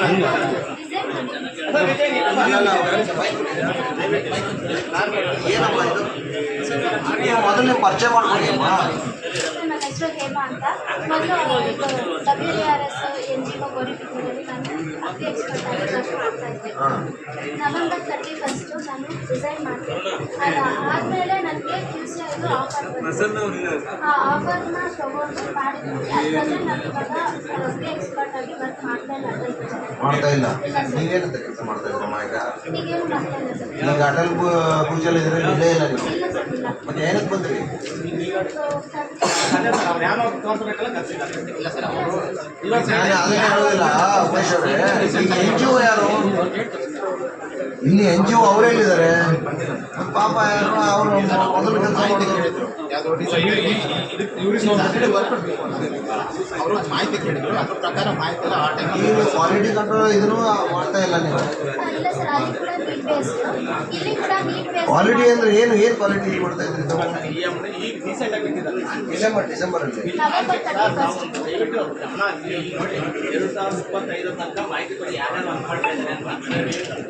ಕತೆಗಳನ್ನ ಹೇಳಕ್ ಹೋಗ್ಬಿಡಿ ನನಗೆ. ನಿಮ್ಮ ಹತ್ರ ಮಾಹಿತಿ ಇದೆ ಅಂದ್ರೆ ಒಂದು ಆರ್ಗನೈಸೇಷನ್, ಒಂದು ಸಂವಿಧಾನಬದ್ಧವಾದಂತ ಒಂದು ಸಂಸ್ಥೆ ಇದೆ.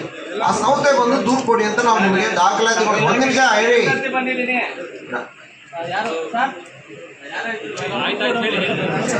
ನಾನು ನಿಮ್ಗೆ ನಮ್ಮ ನಂಬರ್ನು ಡಿಸ್ಪ್ಲೇ ಇದೆ ಇಲ್ಲಿ.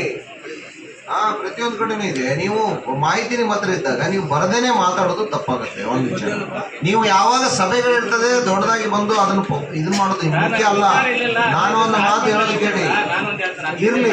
ನಾನು ಹೇಳೋದೇನು ಅಲ್ಲ, ನಾನು ಹೇಳೋದು ಅದಕ್ಕೆ ನಿಮ್ಮ ಹತ್ರ ಮಾಹಿತಿ ಇದ್ದಾಗ please share with book a case and after that ಇದೆ. ಅದು ಬಿಟ್ಟು ಅದು ಬರೀ ಅದನ್ನೇ ಇಲ್ಲಿ ಕೂತ್ಕೊಂಡು ಇಲ್ಲಿ ಸಭೆಯಲ್ಲಿ ಇದನ್ನೆಲ್ಲ ತೋರಿಸಿದ್ರೆ ನಮಗೆ ಏನು ನಾವು ವ್ಯವಧಾನ ಇರೋದಿಲ್ಲ. Please come afterwards. ಓಕೆ, ನಮಸ್ಕಾರ, ನಮ್ಮ ಹೆಸರು ಎನ್ ಪುಟ್ಟರಂಗಯ್ಯ ಅಂತ. ನಾನು ರಾಷ್ಟ್ರೀಯ ಮಾನವ ಹಕ್ಕುಗಳ ಸಂಸ್ಥೆ ಸ್ಟೇಟ್ ವರ್ಕಿಂಗ್ ಕಮಿಟಿ ಪ್ರೆಸಿಡೆಂಟ್. ತಮಗೊಂದು ಮನವಿ ಕೊಟ್ಟಿದ್ದೀನಿ ನಾನು ಲೆಟ್ರೇಟಲ್ಲಿ.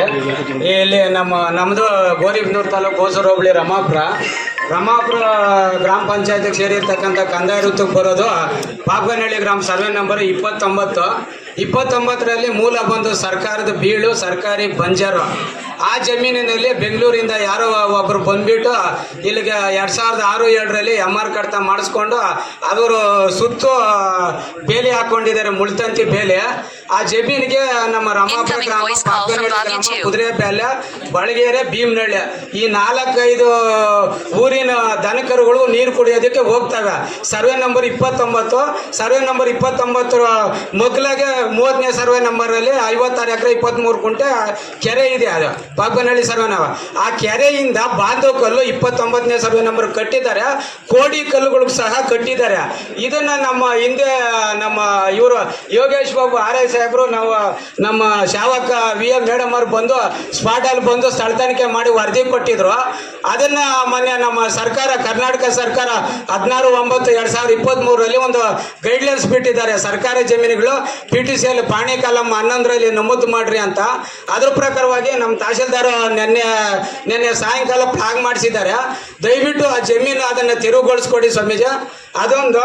ಆಮೇಲೆ ನಾವು ಇದರಲ್ಲಿ IPC 166 ಸಾರ್ವಜನಿಕ ಮಾಹಿತಿ ಅಧಿಕಾರಿ ಕೊಡ್ದಿದ್ರೆ IPC 156 ಸುತ್ತೋಲೆ ನಮ್ಮ ಪೊಲೀಸ್ ಇಲಾಖೆಗೆ ಬರ್ತೈತೆ. ಅದ್ರ ಪ್ರಕಾರವಾಗಿ ನಾವು ಕಂಪ್ಲೇಂಟ್ ಕೊಡೋಣ ಅಂತಂದರೆ ಆ ಸುತ್ತೋಲೆ ಗೈಡ್ಲೈನ್ಸ್ಗಳಿಲ್ಲ. ಆಮೇಲೆ IPC 379, 380 ಈ ಸುತ್ತೋಲೆ ಸರ್ಕಾರ ಜಮೀನುಗಳು ಕಬಳಿಸಿದ್ರೆ ಅವ್ರ ಮೇಲೆ, ಕಬಳಿಸಿರೋರ ಅವ್ರ ಮೇಲೆ FIR ಆಗ್ರಿ ಅಥವಾ ಸೂಕ್ತ ಕಾನೂನು ಕ್ರಮ ಜರುಗಿಸ್ರಿ ಅಂತ ಈ ಸುತ್ತೋಲೆ ಹೇಳ್ತೈತೆ. ಇವೆರಡು ಸುತ್ತೋಲೆಗಳು ಕೊಡಿಸ್ಕೊಡೋದಕ್ಕೆ ತಮಗೆ ಮನವಿ ಕೊಟ್ಟಿದ್ದೇನೆ. ದಯವಿಟ್ಟು ನಮ್ಮ ಪೊಲೀಸ್ ಇಲಾಖೆ ನನಗೆ ಡೈರೆಕ್ಷನ್ ಕೊಟ್ಬಿಟ್ಟು ಆ ಸುತ್ತೋಲೆ ಕೊಡಿಸ್ಬಿಟ್ಟು, ಇದು ಸ್ವಾಮೀಜಿ 4-5 ಹಳ್ಳಿಗೆ ಇದನ್ನು ಜಮೀನು ಯಾರೋ ಬೆಂಗಳೂರಿಂದ ಬಂದು ಖಾತೆ ಮಾಡಿಸ್ಕೊಂಡಿದ್ದಾರೆ. ಇದು ಅಶ್ವತ್ಥರಾವ್ ಶ್ರೀನಿವಾಸರಾವ್ ಅಂತ. ದಯವಿಟ್ಟು ಅದನ್ನು ಸ್ವಲ್ಪ ಬಿಡಿಸ್ಕೊಳ್ಬೇಕು ಅಂತ ತಮ್ಮಲ್ಲಿ ಈ ಮೂಲಕ ಮನವಿ ಮಾಡ್ಕೊತೀನಿ ಸಾಹೇಬ್ರೆ. RTC ಇದೆಯಾ, ಅದನ್ನು ಅವರು 2006-7ರಲ್ಲಿ ಪೋತಿ ವರ್ಷ ಖಾತೆ ಮಾಡ್ಕೊಂಡಿದ್ದಾರೆ. ಆ MR ಕೊಡ್ರಿ ಅಂತ ಮಾಹಿತಿ ಹಾಕಲ್ಲಿ 6/1ನಲ್ಲಿ ಕೇಳಿದ್ದೀನಿ. ಇವರು MR ಕಡ್ತಾ ಇಲ್ಲ ಅಂತ ಎಂಡಾಸ್ಮೆಂಟ್ ಕೊಡ್ತಾರೆ. ಒಂದು 2015-16ರಲ್ಲಿ MR ಕಡ್ತಾ ಆಗಿರೋದು, ಅದು ಮಾಹಿತಿ ಹಾಕೋ 4(1)B ಪ್ರಕಾರವಾಗಿ ಶಾಶ್ವತವಾದ ಕಡ್ತ. ಸರ್ ನಮಸ್ತೆ ಸರ್. ಸರ್ ಅದು 1947 ಸರ್ 1947ನಲ್ಲಿ ಗ್ರಾಂಟ್ ಆಗಿದೆ ಸರ್. ಅವ್ರ ಖಾತೆದಾರ ಸತ್ತೋಗಿದ್ದಾರೆ. ಖಾತೆದಾರ ಸತ್ತೋದ್ಮೇಲೆ ಪೂರ್ತಿ ಅವ್ರಿಗೆ ಬರುತ್ತೆ 1 ಎಕರೆ 32 ಗುಂಟೆ ಇದೆ ಸರ್. ಅದು ಅಳತೆ ಮಾಡಿ ಫೆನ್ಸಿಂಗ್ ಹಾಕ್ಕೊಂಡಿದ್ದಾರೆ ಸರ್. ಅವ್ರ ಜಾಗನ ಮೂಲ ಮಂಜೂರಾಗಿರೋ ದಾಖಲೆಗಳ ಪ್ರಕಾರ ಮಂಜೂರಿ ಅಂತ ಕಾಣ್ತಾ ಇದೆ. ಮಂಜೂರಾಗಿರೋದು ಮೂಲ ಮಂಜೂರಾತಿ ಕಟ್ಟ ಕಚೇರಿ ಲಭ್ಯ ಇಲ್ಲ ಸರ್. ಅದು ಫೋರ್ಜರಿ ಅಂತ ನಾನು ಹೇಳೋದು ಪ್ರಕಾರ 1947ನಲ್ಲಿ ಆಗಿರೋದು. ಅಲ್ಲ, ನಿಮ್ಮ ತಾಲೂಕು ಆಫೀಸಿಂದ ಇಂಬರ ಕೊಟ್ಟಿದ್ದಾರಲ್ಲ, ಅದನ್ನೇ ಲಗತ್ ಇಲ್ಲ ಅಂತ ಎಂಡೋರ್ಸ್ಮೆಂಟ್ ಕೊಟ್ಟಿದ್ದಾರೆ. ಮೂಲ ಮಂಜೂರಾತಿ ಕಡ್ತ ಸಿಕ್ಕಿಲ್ಲ ಅಂತ ಮೂಲ ಮಂಜೂರಾತಿ ಕಡ್ತಾ ಇಲ್ಲ ಆಗಿಲ್ಲ ಅಂತ ನಾವು ಹೇಳಕ್ ಬರೋಲ್ಲ ಸರ್. ಸ್ವಾಮೀಜಿ, ಅದೇ ನಾನು ಸಾಹೇಬ್ರು ಹೇಳ್ತಾರೆ, ಇವರು ಖಾತೆ ಮಾಡುವಾಗ ಸ್ವಾಮೀಜಿ ನಮ್ಮ ಸಾರ್ವಜನಿಕರಿಗೆ ತೊಂದರೆ ಆಗ್ತಾ ಇರೋದು ಫಸ್ಟ್ ಪಾಯಿಂಟ್ ರೆವಿನ್ಯೂ ಡಿಪಾರ್ಟ್ಮೆಂಟ್. ಒಂದು ಯಾಕೆ ಅಂತೀರಾ, ಪೊಲೀಸ್ ಸ್ಟೇಷನ್ ಒಳಗೆ ಗಲಾಟೆಗಳು ಹೋಗ್ಬೇಕಂದ್ರೆ ನಮ್ಮ ರೆವಿನ್ಯೂ ಡಿಪಾರ್ಟ್ಮೆಂಟ್ ಇಂದಲ್ಲಿ ಇರೋದು. ಈ ನಮ್ಮ ವಿಲೇಜ್ ಅಕೌಂಟೆಂಟ್ RIಗಳು ಖಾತೆ ಮಾಡ್ಬೇಕಂದ್ರೆ ಅವರು ಯಾರು ಅರ್ಜಿ ಕೊಟ್ಟಿರ್ತಾರೆ ಅವ್ರು 3 ತಲೆಮಾರಿಗಳು ವಂಶವೃಕ್ಷ ಪರಿಶೀಲನೆ ಮಾಡೋದಿಲ್ಲ. ಆಮೇಲೆ ಆ ಜಮೀನಿನ ಮೂಲ ಕಡತ, ಆಮೇಲೆ ಟಿಪ್ಪಣಿ, ಆಮೇಲೆ ಆಕಾರ ಬಂದು, ಆಮೇಲೆ ನಮ್ಮ ಕರ್ನಾಟಕ ಭೂಖಂಡ ಅಧಿನಿಯಮ ಬಂದಿರೋದು 64-65ರಲ್ಲಿ. ಆ 65ರಿಂದ 2001-2ವರೆಗೂ ಹಳೆ ಪಾಣಿಗಳು ಪರಿಶೀಲನೆ ಮಾಡಬೇಕು. ಆಮೇಲೆ ಮುಟೇಶನ್ಗಳಿದ್ರೆ ಅದನ್ನು ಪರಿಶೀಲನೆ ಮಾಡಬೇಕು. ದಯವಿಟ್ಟು ಯಾವ ಇವರು ಪರಿಶೀಲನೆ ಮಾಡೋದಿಲ್ಲ ಸ್ವಾಮಿ. ಯಾರೋ ಒಬ್ರು ಅರ್ಜಿ ಕೊಟ್ಟಿರ್ತಾರೆ, ಅದು ಇವಾಗ ಮೊನ್ನೆ ನಮ್ಮ ಸುಪ್ರೀಂ ಕೋರ್ಟ್ ಒಂದು ಜಡ್ಜ್ಮೆಂಟ್ ಕೊಟ್ಟೈತೆ 2023ರಲ್ಲಿ ಹೆಣ್ಮಕ್ಳಿಗೂ ಸಮಾನ ಹಾಕಿದೆ ಅಂತ. ಇವ್ರು ಏನ್ ಮಾಡ್ತಾರೆ ಅಂದ್ರೆ, ನಮ್ಮ ಸಬ್ ರಿಜಿಸ್ಟರ್ ಆಫೀಸಲ್ಲಿ ಯಾವ್ದಾದ್ರು ಒಂದು ದಾನ ಪತ್ರ, ವಿಭಾಗ ಪತ್ರ ಅಥವಾ ಹಕ್ಕು ನಿವೃತ್ತಿ ಪತ್ರ ರಿಲೇಟೆಡ್ ಆದ್ರೆ ಆ ರಿಲೇಟೆಡ್ ಪ್ರಕಾರವಾಗಿ ಜೆ ನಮೂನೆ ಅಂತ ಪಾಸ್ ಆಗ್ತೈತೆ. ಆ ಜೆ ನಮೂನೆ ಭೂಮಿ ಕೇಂದ್ರದಲ್ಲಿ ತೆಗಿಯೋದಿಲ್ಲ. ಆ ಜೆ ನಮೂನೆ ಪ್ರಕಾರವಾಗಿ ಖಾತೆ ಮಾಡಬೇಕು ಅಂತ ನಮ್ಮ ಹೈಕೋರ್ಟ್ ಆರ್ಡರ್ ಇದೆ ನನ್ನ ಹತ್ರ ಗೈಡ್ಲೈನ್ಸ್.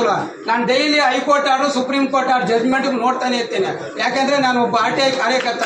ನಾನು ಎಲ್ಲಿ ಇದು ಸಾರ್ವಜನಿಕರಿಗೆ ಹಿತಾಸಕ್ತಿ ಧಕ್ಕೆ ಆಗ್ತೈತೋ ಆಮೇಲೆ ಈ ಫೋರ್ಜರಿ ಖಾತೆಗಳು ಮಾಡಿರೋದು, ಆಮೇಲೆ ಸರ್ಕಾರಿ ಜಮೀನುಗಳು ಇವಾಗ ಯಾರೋ ಬೆಂಗಳೂರಿಂದ ಒಬ್ಬ ಬಿಲ್ಡರ್ ಬಂದಿರ್ತಾನೆ, 5 ಎಕರೆ ಜಮೀನು ಕೊಂಡ್ಕೊಬಿಡ್ತಾನೆ, ಮೊಗ್ಲ 3 ಎಕರೆ ಇರ್ತೈತೆ, ಅದನ್ನ ಅಷ್ಟಾಗ್ಲೂ ಕಾಂಪೌಂಡ್ ಹಾಕೊಬಿಡ್ತಾನೆ. ಈ ನಮ್ಮ ವಿಲೇಜ್ ಅಕೌಂಟ್ ಸೆಕ್ರೆಟರಿಗಳು ಆರೇನು ಒಳಗೆ ಹಾಕೊಂಡು ಪಾಣಿ ಬರ್ಸ್ಕೊಬಿಡೋದು, ಅದನ್ನ 8 ಎಕರೆ ಖಾತೆ ಮಾಡ್ಕೊಬಿಡೋದು. ಇದು ನಮ್ಮ ರೆವಿನ್ಯೂ ಡಿಪಾರ್ಟ್ಮೆಂಟ್ ಅಲ್ಲಿ ಆಗ್ತಾ ಇರೋದು. ಇವರು ಅಕ್ಸೆಪ್ಟ್ ಮಾಡೋದಿಲ್ಲ, ಅವ್ರ ಮೇಲೆ ಆಕ್ಷನ್ ತಗೊಳ್ಳಲ್ಲ, ದೂರ್ ಕೊಟ್ಟಿರೋರ್ ಮೇಲೆ ಹೆಸರು ಹೇಳ್ಬಿಡ್ತಾವಲ್ಲ ಹೋಗಿ, ಅವ್ರು ಬಂದು ನಮ್ ಧಮಕಿ ಹಾಕೋದು, ಈ ತರ ಎಲ್ಲ ನಡೀತಾ ಇದ್ದಾರೆ. ಒಂದು ಸ್ವಾಮೀಜಿ ಇದೇ ತವರನೇ ನಮ್ಮ ಹಿಂದೆ ಇರ್ತಕ್ಕಂಥ ಶ್ರೀನಿವಾಸ ಸಾಹೇಬ್ರು ಕಂಪ್ಲೇಂಟ್ ಕೊಟ್ಟಿದ್ರು, ಇಲ್ಲಿ ಬಂದು ಕಚೇರಿನ ಗಲಾಟೆ ಮಾಡ್ತಾನೆ ಅಂತ ಹೇಳ್ಬಿಟ್ಟು ನಮ್ಮ ಪೊಲೀಸ್ ಇಲಾಖೆ ಕಂಪ್ಲೇಂಟ್ ಕೊಟ್ಟಿದ್ರು. ನಾನು ಪೊಲೀಸ್ ಸ್ಟೇಷನ್ ಆಗಿ ಏನ್ ಮಾಡಿದೆ, ನಮ್ಮ ASI ಲಲಿತಮ್ಮರು ಅಂತಿದ್ದಾರೆ, ಅವ್ರು ಫೋನ್ ಮಾಡಿ ನಿನ್ ಮೇಲೆ ತಾಲೂಕ್ ಕಚೇರಿಯಿಂದ 20 ಜನ ಅಫಿಷಿಯಲ್ಸ್ ಕಂಪ್ಲೇಂಟ್ ಕೊಟ್ಟಿದ್ದಾರೆ, ದೂರ ಎಂಕ್ವೈರಿ ಮಾಡ್ಬೇಕು ಬಾ ಅಂತ ಕರೆದ್ರು. ನಾನೇನ್ ಮಾಡಿದೆ, ಆ ಮೇಡಮ್ ಅವ್ರು ಫೋನ್ ಮಾಡಿದ್ರು, ಅದನ್ನೇ ಮಾಹಿತಿ ಹಾಕಲ್ಲಿ ಅವ್ರನ್ನೇ ಕೇಳಿದೆ, ನಮ್ಮ ತಹಶೀಲ್ದಾರ್ ಸಾಹೇಬ್ರು ದೂರ್ ಕೊಟ್ಟಿರೋ ದೂರ್ ಕೊಡ್ರಿ, ಆಮೇಲೆ ನಾನು ತಾಲೂಕ್ ಕಚೇರಿ ನಾವು ಗಲಾಟೆ ಮಾಡಿರೋ CD ಕೊಡ್ರಿ, ಆಮೇಲೆ ಸಾಕ್ಷಿ ಏನ್ ಹಾಕಿದ್ರೆ ಸಾಕ್ಷಿ ಕೊಡ್ರಿ ಅಂತ ಮಾಹಿತಿ ಹಾಕಲ್ಲಿ ಅವ್ರನ್ನೇ ಕೇಳಿದೆ. ತಿರ್ಗಿ ಹಿಂದೆ ನಮ್ಮ ವಿಜಯ್ ಕುಮಾರ್ ಅಂತಿದ್ರು ಸಾಹೇಬ್ರು ಸಂದೀಶ್ವರ, ಅವರು ತಿರ್ಗಿ ಪರಿಶೀಲನೆ ಮಾಡಿ ತಹಶೀಲ್ದಾರ್ ಸಾಹೇಬ್ರ ಹತ್ರ ಬಂದು, ಸರ್ ಅವರು ಎಷ್ಟು CC ಕ್ಯಾಮ್ರಾಗಳಿದೆ ಅವೆಲ್ಲ ಡೀಟೇಲ್ಸ್ ಹಾಕೊಂಡು ತಿರ್ಗಿ ಅವ್ರೇನೋ ಕಂಪ್ಲೇಂಟ್ ವಾಪಸ್ ತಗೊಂಡ್ರು. ಈ ತರ RTI ಅರ್ಜಿಗಳ ಕೆಲವರು ಮಿಸ್ಯೂಸ್ ಮಾಡ್ಕೊಂತಾರೆ, ಇಲ್ಲ ಅಂತ ಹೇಳೋದಿಲ್ಲ. ಈಗ RTI ಇಂದ ಸಾರ್ವಜನಿಕರು ತುಂಬಾ ಅನುಕೂಲ ಇದೆ ಸ್ವಾಮೀಜಿ. ನಾನು ಸುಪ್ರೀಂ ಕೋರ್ಟ್ ಗೈಡ್ಲೈನ್ಸ್ ಇಟ್ಕೊಂಡು ಹೈಕೋರ್ಟ್ ಗೈಡ್ಲೈನ್ಸ್ ಇಟ್ಕೊಂಡು ನಾನು RTI ಅರ್ಜಿ ಹಾಕೋದು, ನಾವು ಸುಮ್ಮನೆ ಹಾಕಕ್ಕೆ ಹೋಗೋದಿಲ್ಲ. ಈ ನಮ್ಮ ರೈತರು ನಾನು ನಮ್ದು ಆಫೀಸ್ ಐತಿ ಇಲ್ಲಿ, ನಮ್ಮ ಆಫೀಸ್ಗೆ ಪಾಪ ರೈತರು ಕೆಲವರು ಬರ್ತಾರೆ, ಅವ್ರು ಬಂದು ಅಲ್ಲ ಸ್ವಾಮಿ 15-16 ಮುಟೇಶನ್ MR ಕಟ್ತಾ ಏನ ಸ್ವಾಮಿದು ರೀಡ್ಸ್ ಅಂಡ್ ಅಲ್ಲಿಗೆ 15 ಅಂದ್ರೆ ಒಂದು 20 ಒಂದು 8-9 ವರ್ಷದ್ದು. ಇವರು ಅದನ್ನೇನು ರೆಕಾರ್ಡ್ ರೂಮಲ್ಲಿ ಇಲ್ಲ ಅಂತ ಹಿಂಬಾರಾಗಿ ಕೊಡ್ತಾರೆ. ಅದು A ಕ್ಯಾಟಗರಿಗೆ ಸೇರಿರೋ ಶಾಶ್ವತವಾದ ದಾಖಲಾದ MR ಕಟ್ಟ, ಇವ್ರು ಇಲ್ಲ ಅಂತ ಹೆಂಗ್ ಸ್ವಾಮೀಜಿ ಕೊಡ್ತಾರೆ ಇವರು. ಅದನ್ನೇನ ಕೇಳಕ್ ಹೋದ್ರೆ ನಮ್ಮ ಮೇಲೆ ಸ್ಟೇಷನ್ ಫೋನ್ ಮಾಡೋದು, ಕಂಪ್ಲೇಂಟ್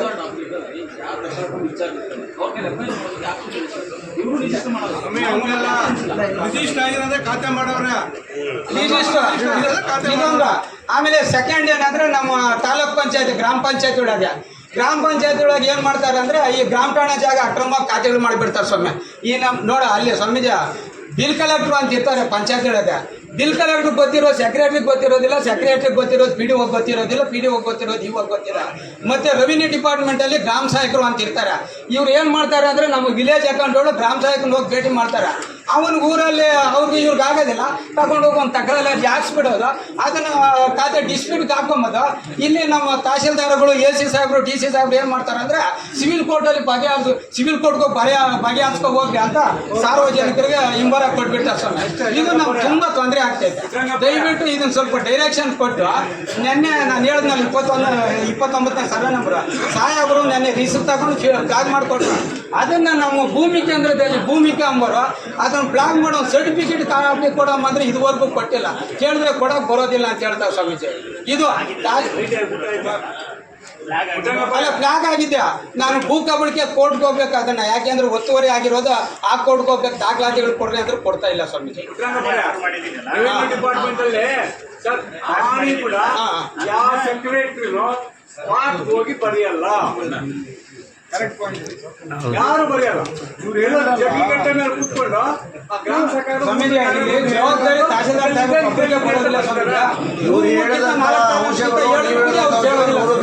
ಸತ್ಯ, ಇದನ್ನೆಲ್ಲರೂ ಒಪ್ಬೇಕಾದ್ದೇ ಇದು. ಯಾಕೆಂತ ಹೇಳಿದ್ರೆ ಎಲ್ಲ ಅಲ್ಲೇ ಕೂತ್ಕೊಂಡಿಲ್ಲೇ ಇವ್ರು ಹೇಳಿದ್ರಲ್ಲ, ಯಾವಾಗ ಹಳೇದು ಎಲ್ಲ ಪಾನಿಗಳನ್ನ ನೋಡ್ಬೇಕು, ರೆಕಾರ್ಡ್ ನೋಡ್ಬೇಕು, ವೆರಿಫೈ ಮಾಡ್ಬೇಕು, ಯಾರು ಮಾಡ್ತಾ ಇಲ್ಲ. ಹಾಗಾಗಿ ಇದೆಲ್ಲ ಇದಕ್ಕೆ ಕಾರಣ. ಇನ್ನೊಂದು ಸ್ವಾಮೀಜಿ ಜಮೀನು ಇವಾಗ ಪೊಲೀಸ್ ಸ್ಟೇಷನ್ ಆಗಿ ಕಂಪ್ಲೇಂಟ್ ಕೊಡ್ತಾರೆ, ಅಣ್ಣ ತಮ್ಮದಿರು ಹೊಡ್ಕೊಂತಾರೆ, ಕುಸುಮ್ ನೋಡ್ತಾರೆ, ಪಾಪ ಪೊಲೀಸ್ ಸ್ಟೇಷನ್ ಒಳಗೆ ಕಂಪ್ಲೇಂಟ್ ಕೊಡ್ತಾರೆ. ಅವ್ರು ಏನ್ ಮಾಡ್ತಾರೆ, ಅಲ್ಲಿ ಖಾತೆಗಳು ಇರ್ತಾರೆ, ಪೊಲೀಸ್ನವ್ರು ಯಾರಿಗೆ ಅಂತ ರಕ್ಷಣೆ ಕೊಡ್ಬೇಕು. ಎಷ್ಟು ವರ್ಷದಿಂದ ಕೆಲಸ ಮಾಡ್ತಾ ಇದ್ದಾರೆ ಸ್ವಾಮೀಜಿ? ನಾನು 2005ರಿಂದಲೂ ಇದೀನಿ ಸ್ವಾಮಿ, ನಾನು RTI ಹಾಕಿದ್ದೀನಿ. ಅನುಭವಗಳ ಮಾತುಗಳು, ಯಾಕೆಂದ್ರೆ ಅನುಭವ ಸ್ವಾಮೀಜಿ, ನಾನು ಅನುಭವ ಇದು ಸ್ವಾಮೀಜಿ. ಯಾರೋ ಮಾಡಿರೋ ತಪ್ಪಿಗೆ, ಹಿಂದೆ ತಹಶೀಲ್ದಾರ್ ಮಾಡಿರೋ ತಪ್ಪಿಗೆ ಈ ಸಾಹೇಬ್ರ ಮನೆ 25,000 ಕಳಿದ್ರು. ನಮಗೆ ಬೇಜಾರು, ಈಗ ಕೆಲಸ ಮಾಡ್ಕೊಟ್ಟಿರ್ತಾರೆ, ಅವ್ರ ಮೇಲೆ ದಂಡ ಹಾಕೋದಕ್ಕೆ ನಮ್ಗೆ ಒಂದು ಇಲ್ಲಿ ನಮ್ಮ ಆಮೇಲೆ ದಯವಿಟ್ಟು ತಾವು ಡೈರೆಕ್ಷನ್ ಕೊಡೋದು. ಇಲ್ಲಿ ನಮ್ಮ ತಹಶೀಲ್ದಾರ್ ಸಾಹೇಬ್ರು ಒಬ್ಬರೇ ಜವಾಬ್ದಾರಿ ಅಲ್ಲ, ತಹಶೀಲ್ದಾರ್ ಸಾಹೇಬ್ರು ಸಂಬಳ ತಗೊಂಡಂಗೆ ಇವರು ನಮ್ಮ ಶಿರ್ಷೇದಾರ್ ತಗೊಂಬಂದಿಲ್ಲ ಸ್ವಾಮಿ, ವಿಲೇಜ್ ಅಕೌಂಟ್ ತಗೊಂಬಂದಿಲ್ಲ ಸ್ವಾಮಿ, RIಗಳು ತಗೊಂಬಂದಿಲ್ಲ ಸ್ವಾಮಿ. ಪಾಪ ಒಂದೊಂದು ಕೇಸ್ಗೆ ಎಷ್ಟು ಟಿಕೆಟ್ ಸ್ವಾಮೀಜಿ ಅವ್ರು ಹೇಳೋದು, ಫೋನ್ ಮಾಡಿ ಹೇಳೋದು, ಹೇಳೋದು. ಆಮೇಲೆ ನಮ್ಮ ಇವ್ರು ಇದ್ದಾರೆ ಹಕ್ಕು ದಾಖಲೆ ಶಿರಿಸ್ತಾರ, ಅವರು ಸಾಹೇಬ್ರು ಕೇಳಿದ್ರೆ ನಾನು ತಹಶೀಲ್ದಾರು AC DC ಹೇಳಿದ್ರು ಕೂಡ ನಾನು ಮಾಡೋದಿಲ್ಲ, ನಾನು ಮಾಡೋ ಟೈಮ್ಗೆ ಅಪ್ಡೇಟ್ ಕೊಡೋದು ಅಂತ ಹೇಳ್ತಾರೆ. ಸ್ವಾಮೀಜಿ ಅದು ಅರ್ಜೆಂಟ್ ಸ್ವಾಮೀಜಿ ಅದನ್ನ ಇದು ಮಾಡ್ರಿ ಅಂತಂದ್ರೆ, ಆಮೇಲೆ ನಾನು ಮೊನ್ನೆ ಸಾಯಂಕಾಲ ಫೋನ್ ಮಾಡಿದ್ದಕ್ಕೆ ಆಫೀಸ್ ಹೊತ್ತಲ್ಲಿ ಫೋನ್ ಮಾಡೋ ಥರ ನಮ್ಮ ಗೌರ್ಮೆಂಟ್ ಕಂದಾಯ ಇಲಾಖೆ ಚೀಫ್ ಸೆಕ್ರೆಟರಿ ಗೈಡ್ಲೈನ್ಸ್ ಐತೆ, ಸಾರ್ವಜನಿಕರು ರಾಜಕಾರಣಿಗಳು ಯಾರನ್ನ ಫೋನ್ ಮಾಡಿದ್ರೆ ದೂರವಾಣಿ ಮೂಲಕ ಕರೆಯನ್ನು ಸ್ವೀಕರಿಸಿ ಅಂತ ಹೇಳ್ಬಿಟ್ಟು ಗೈಡ್ಲೈನ್ಸ್ ನೋಡಿ ನಮ್ಮ ಹುಡುಗನ ಹತ್ರ ಕೊಟ್ಟಿದ್ದೇನೆ. ನಾನು ಸುತ್ತೋಲೆಗಳು ಗೈಡ್ಲೈನ್ಸ್ ಇಟ್ಕೊಂಡಿದ್ದಂಗೆ ಯಾರ ಮೇಲೆ ಅಧಿಕಾರಿ ಮೇಲೆ ದೂರ ಮಾಡೋಕೆ ಹೋಗೋದಿಲ್ಲ. ಯಾಕೆಂದ್ರೆ ನಾವು ಇರೋದು ಅಜ್ಜಿ ಸಾರ್ವಜನಿಕರ ಕಚೇರಿನಾಗ ಅಡ್ಡಿ ಪಡಿಸ ಅಂತ ಹೇಳ್ಬಿಡೋದು, ಕಂಪ್ಲೇಂಟ್ ಕೊಟ್ಬಿಡೋದು, ಒಂದು FIR ಹಾಕ್ಸ್ಬಿಡೋದು. ಇದು ಪರಿಹಾರ ನಿಮ್ಮ ದೃಷ್ಟಿಯಲ್ಲಿ ಯಾವ ರೀತಿ ಆಗ್ಬೋದು ಪರಿಹಾರ? ಸ್ವಾಮೀಜಿ ಪರಿಹಾರ ಏನಿಲ್ಲ, ತಾವು ಕೆಲಸಗಳು ಮಾಡ್ಬೋದು. ಅವರು ಸೆಕ್ರೆಟರಿಗಳು ಒಂದು ಕೆಲಸ ಮಾಡಿದ್ರೆ ತಹಶೀಲ್ದಾರ್ಗಳ ಮೇಲೆ ಏನು ಬೀಳೋದಿಲ್ಲ ಸ್ವಾಮೀಜಿ. ಮೇನ್ ವಿಲೇಜ್ ಅಕೌಂಟೆಂಟ್ರು RO ಸಾಹೇಬ್ರು ತಾವು ಹೇಳಿದ್ರಲ್ಲ, ಅದನ್ನೇ ಹೆಂಗ್ ಮಾಡಿಸ್ಬೇಕು ಅದನ್ನ ಹೇಳಿ. ಅಲ್ಲ ಅವ್ರು ಕಾನೂನು ಚೌಕಟ್ಟಲ್ಲ, ಕಾನೂನು ಈಗಿನ ರೂಲ್ಸ್ ರೆವಿನ್ಯೂ ರೂಲ್ಸ್ ಏನಾಯ್ತು ಅದ್ರ ಪ್ರಕಾರ ಕೆಲಸ ಮಾಡ್ಕೊಂಡು ಹೋದ್ರೆ ಮುಗಿದೋಯ್ತು. ಇಲ್ಲಿವರೆಗೆ ನಾಗರಿಕರು ಗಟ್ಟಿ ಆಗೋದಿಲ್ಲ. ಅದೇ ಗಟ್ಟಿ ಆದ್ರೆ ಎಲ್ಲ ಸೊರತ್ತೆ ಸ್ವಾಮೀಜಿ, ಗಟ್ಟಿ ಆಗೋದಿಲ್ವೇ? ಹಂಗೆ ಆಗ್ತಾ ಇರೋದು ಇವಾಗ ನಮ್ಮ ದೇಶದಲ್ಲಿ ನಾಗರಿಕರು ಗಟ್ಟಿ ಆಗ್ತಾ. ನನ್ನ ಹತ್ರ ಬರ್ತಾರೆ 10 ಜನ, ನೀವು ಲೋಕಾಯುಕ್ತಿ ಒಳ್ಳೆ ಚಿನ್ನ ರಾಂಡ್ರ ಹೋದ ಮಾಡ್ತಾರೆ, ಲೋಕಾಯುಕ್ತಿ ಹಂಚ್ಕೊಂಡು ಹಿಂದ್ಕೊಳ್ತಾರೆ. ನಾನು ಒಂದು ನಾನು ಇನ್ನೊಂದು ಹೇಳ್ತೇನೆ ನಿಮಗೆ, ಎಲ್ಲಾನು ತಹಶೀಲ್ದಾರೇ ಮಾಡಬೇಕು, ಎಲ್ಲಾನು ನೀವು ಹೇಳಿದ್ರಲ್ಲ, ಎಲ್ಲಾನು ಅವರೇ ಮಾಡೋದಂತ ಅಲ್ಲ. ಎಲ್ಲಿವರೆಗೆ ನಾಗರಿಕನಾದವನು ಮೂಗು ಹಿಡಿದು ಕೇಳೋದಿಲ್ಲ ಅಲ್ಲಿವರೆಗೆ ಈ ರೀತಿ ಅತ್ಯಾಚಾರ ಅನಾಚಾರ ಆಗ್ತಾನೆ ಇರೋದು. ದಯವಿಟ್ಟು ತಾವು ಡೈರೆಕ್ಷನ್ ಕೊಟ್ಟು ನೋಡಿ. ಇದೇನು ಡೈರೆಕ್ಷನ್ ನಾನು ಯಾರಿಗೆ ಕೊಡ್ಬೇಕು? ಡೈರೆಕ್ಷನ್ ಅಲ್ಲ, ನಾನು ಹೇಳೋದು ನಾಗರಿಕರಿಗೆ ಗಟ್ಟಿ ಆಗಂತ ಹೇಳೋದು ನನಗ. ಸ್ವಾಮೀಜಿ ನಾನು ಕೇಳ್ತಾರೆ, ಇವತ್ತಲ್ಲ ನಾಳೆ ಕೇಳ್ತಾರೆ. ನಮ್ಮ ಜನಗಳು ತೊಂದರೆ ಆಗಿರೋದು ಸುಮ್ಮನೆ ಇರೋದಿಲ್ಲ, ಮುಂದೆ ಬರ್ತಾರೆ. ಇವ್ರು ಬಂದ ಮೇಲೆ ಸ್ಪಾಟ್ಗೆ ಹೋಗ್ತಾರೆ, ಯಾವ್ದೇನಾಗ್ಲಿ ಸ್ಪಾಟ್ಗೆ ಹೋಗ್ತಾರೆ. ಮತ್ತೆ ಟೌನ್ ಅಲ್ಲಿ ಏನನ್ನ ಫುಟ್ಪಾತ್ ಅವಕ್ಕೆ ಇವರೇ ಮುಂದಾಡುತ್ತ ಬೆಳಿಗ್ಗೆ 6 ಗಂಟೆಗೆ ಮುಖಾನೆ ತೊಳೆದಿರೋ ಹಂಗೆ ಹೋಗ್ತಾರೆ. ನನಗೊಂದು ಖುಷಿ ಆಗ್ತಾ ಇದೆ, ಏನು ಅಂತ ಹೇಳಿದ್ರೆ, ನಿಮ್ಮಂತ ಹಿರಿಯರಿದ್ರಿ, ನಿಮ್ಮಂತ ಪತ್ರಕರ್ತರು, ನಿಮ್ಮಂತ ನಾಗರಿಕರು ಇದ್ರಂದ್ರೆ, ನಾನು ಹೇಳೋದು ಒಬ್ಬರಿಗೆ 10 ಜನ ಹಿಂಗೆ ಬೆಳಿಬೇಕು. ಬೆಳೆದ್ರಂದ್ರೆ ಕೆಲಸ ಆಗ್ತದೆ. ಇಂಥವ್ರು 100ರಷ್ಟು ಬೆಳಿಬೇಕು. ಇಂಥವ್ರು ಅವಾಗ ಏನಾಗುತ್ತೆ, ಕೆಲಸಗಳಾಗ್ತವೆ. ಯಾಕೆ ಮಾಡಿಲ್ಲ ಅಂತ ಕೇಳೋರು ಬಂದ್ರು ಅಂದ್ರೆ ಎಲ್ಲಿ ನಾನು ನಿಮ್ಮ ಹತ್ರ ವಿನಂತಿ ಏನು ಅಂದ್ರೆ, ನಿಮ್ಮಂಗೆ ಜನರನ್ನ ಬೆಳೆಸ್ಬೇಕಿತ್ತು, ಎಜುಕೇಟ್ ಮಾಡ್ಬೇಕು. ಅದು ನಿಮ್ಮ ಜವಾಬ್ದಾರಿ. ಇಲ್ಲೇ ಇದ್ದಾರೆ ಕಾರ್ಯನಿರ್ವಹಣಾ ಅಧಿಕಾರಿಗಳು. ರಾಮಾಪುರ ಗ್ರಾಮದಲ್ಲಿ ಒಂದು 27 ಗುಂಟೆ ಜಮೀನಲ್ಲಿ 2004-05 ಇವು ಕಟ್ಟಿದ್ದಾರೆ ಅಂಗಡಿ ಮನೆಗಳು. ಬಟ್ ಇಲ್ಲಿಗೆ 19 ವರ್ಷ ಆಯಿತು. ಮೊನ್ನೆ ನಾನು ಲೆಟ್ರೇಟಲ್ಲಿ ಒಂದು ಮನವಿ ಕೊಟ್ಟಿದ್ದೆ, ಸರ್ ಅಂಗಡಿ ಮನೆಗಳು ಹರಾಜು ಹಾಕ್ತೀರಿ ಸರ್, 500 ರೂಪಾಯಿ ಕೊಟ್ಟಿರೋದು ಅವತ್ತಿಂದ ಇವತ್ತುವರೆಗೂ ಅಲ್ಲೇ ಇದ್ದಾರೆ, ಇವತ್ತುವರೆಗೂ ಹಂಗೆ ಇದ್ದಾರೆ. ಮೊನ್ನೆ ನಮ್ಮ ಸಾಹೇಬ್ರಿಗೆ ನಾನು ಲೆಟ್ರೇಟಲ್ಲಿ ಒಂದು ಮನವಿ ಕೊಟ್ಟರೆ ಇವರು ಪಂಚಾಯತಿ PDO ರವಾನೆ ಮಾಡಿದ್ದಾರೆ. ಅವ್ರೇನು ಮಾಡ್ತಾರೆ, ಇವಾಗ ಗ್ರಾಮ ಪಂಚಾಯತಿ ಅಧ್ಯಕ್ಷರು ರಾಜೀನಾಮೆ ಕೊಟ್ಟಿದ್ದಾರೆ. ಅದು ರಾಜೀನಾಮೆ ಅವರು ಅಧ್ಯಕ್ಷ ಆದ್ಮೇಲೆ ತಿರುಗಿ ಸಾಮಾನ್ಯ ಸಭೆನಾಗ ಇಟ್ಕೊಂಡು ಅದನ್ನು ರಾಜಸ್ವ ನಿರೀಕ್ಷಕರು 19 ವರ್ಷದಿಂದ ಸರ್ಕಾರಕ್ಕೆ ಮೋಸ ಮಾಡ್ತಾ ಇರೋದು ನಮ್ಮ ಗ್ರಾಮ ಪಂಚಾಯತಿ ಸೆಕ್ರೆಟರಿ PDO. ಅಲ್ಲ ಈಗ ಅವರು ರಾಜೀನಾಮೆ ಕೊಟ್ಟಿದ್ದಾರೆ ಅಧ್ಯಕ್ಷರು. ಈ what best we can do? 19 ವರ್ಷಗಳಾಗಿದೆ, 500 ರೂಪಾಯಿಗೆ ಅದನ್ನ ಯಾವಾಗ ಮಾಡ್ತೀರಿ? ಅದನ್ನ ನೆಕ್ಸ್ಟ್ ಮೀಟಿಂಗ್ ಅಲ್ಲಿ ಮಾಡ್ತೀರಿ. Thank you Swamiji.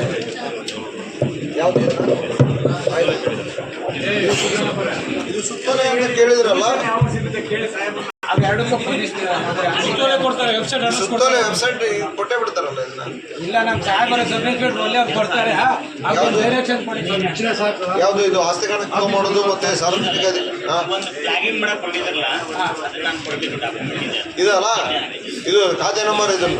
ಅದೇ ಇದನ್ನ ಸ್ವಾಮೀಜಿ ದಾರಿ ಇಲ್ಲ, ಪಾಣಿ ಐತೆ ಜಮೀನ್ ನಂದಿ ಅಂತ ಹೇಳ್ಬಿಟ್ಟು ಅವರು ತಗೊಂತಾರೆ. ಅಲ್ಲ ಅವರು ದಯವಿಟ್ಟು ಸರ್ಕಾರಿ ಜಮೀನು ಆಗಿರೋದ್ರಿಂದ ತಹಶೀಲ್ದಾರ್ ಸಾಹೇಬರು ಬ್ಲಾಕ್ ಮಾಡಿರೋದ್ರಿಂದ ಅವರಿಗೆ ಖಾತೆದಾರಿಗೆ ನೋಟಿಸ್ ಕೊಡಕ್ಕೆ ಹೋಗ್ಬಾರ್ದು. ಯಾಕೆಂತ ಈಗ ತಾವು ನೋಟಿಸ್ ಏನಾರ ಕೊಟ್ಟಿದ್ದೀರಿ ಅಂದ್ರೆ ಅವರು ಸಿವಿಲ್ ಕೋರ್ಟ್ಗೆ ಹೋಗ್ಬಿಟ್ಟು ಅಲ್ಲಿ ಸ್ಟೇ ತಗೊಂತಾರೆ, ನಮ್ಮದು ಜಮೀನು ಅಂತ. ಸಿವಿಲ್ ಕೋರ್ಟಲ್ಲಿ ಒಂದು 5 ವರ್ಷ 10 ವರ್ಷ ಕೇಸ್ ನಡೀತೈತೆ, ಪರಿಹಾರ ಸಿಕ್ಕೋದಿಲ್ಲ. ಇದು 4-5 ಹಳ್ಳಿಗಳಿಗೆ ಅನುಕೂಲ ಆಗೋ ಸಮಯ. ದಯವಿಟ್ಟು ಇದು ಸ್ವಲ್ಪ ನಮ್ಮ ಸಾಹೇಬರು ಮಾಡ್ತಾರೆ, ಅವ್ರಿಗೊಂದು ಸ್ವಲ್ಪ ತಾವು ಡೈರೆಕ್ಷನ್ ಕೊಟ್ಟು ಇಡ್ಸ್ಕೊಳ್ಬೇಕು ಅಂತ ಹೇಳಿಬಿಟ್ಟು ದಾರಿ ಸ್ವಾಮೀಜಿ ಅಷ್ಟೇ. ಅದು ಅವ್ರು ಹೇಳಿದ ಪ್ರಕಾರ ಮಂಜೂರಿ ಜಮೀನು ಸರ್, ಅದು ಎಲ್ಲ ರೈತರಿಗೂ ದಾರಿ ಬಿಡ್ಬೇಕಂತೆಲ್ಲ ಇದೆ. ನಾನು ಸ್ಪಾಟ್ ವಿಸಿಟ್ ಮಾಡಿ ಸರ್, ಅದು ಒಂದು ವೇಳೆ ಅವ್ರಿಗೆ ಆ ದಾರಿ ನೋಡ್ಕೊಂಡು ಮಂಜೂರಾಗಿದ್ದರೆ ಅದನ್ನು ಲೆಸ್ ಮಾಡಿಕೊಡುವಂಥ ಅವಕಾಶ ಇದೆ ಸರ್, ಮಾಡಿಕೊಡ್ತೀನಿ ಸರ್. ಬಜೆಟ್ ಇಲ್ಲ ಅಂತ ಹೇಳ್ತಿದ್ದಾರೆ. ಅಂದ್ರೆ ನೀರಿಗೆ 2 ಕಿಲೋಮೀಟರ್ ಹೋಗ್ಬೇಕು ಪ್ರತಿಯೊಬ್ರು ಗಾಡಿ. ಇದು ಇದು ಇದು ಅದ್ರ ಬಗ್ಗೆನೇ ಬಂದು ಹೊರ ಗುತ್ತಿಗೆ ನೇಮಕ ಆಗಿ 6 ತಿಂಗಳಾಗಿದೆ. ಆದ್ರೂ ಈಗಿರೋ ತಹಸೀಲ್ದಾರ್ ಡ್ರೈವರು ಒಬ್ಬ ಗ್ರಾಮ ಸಹಾಯಕ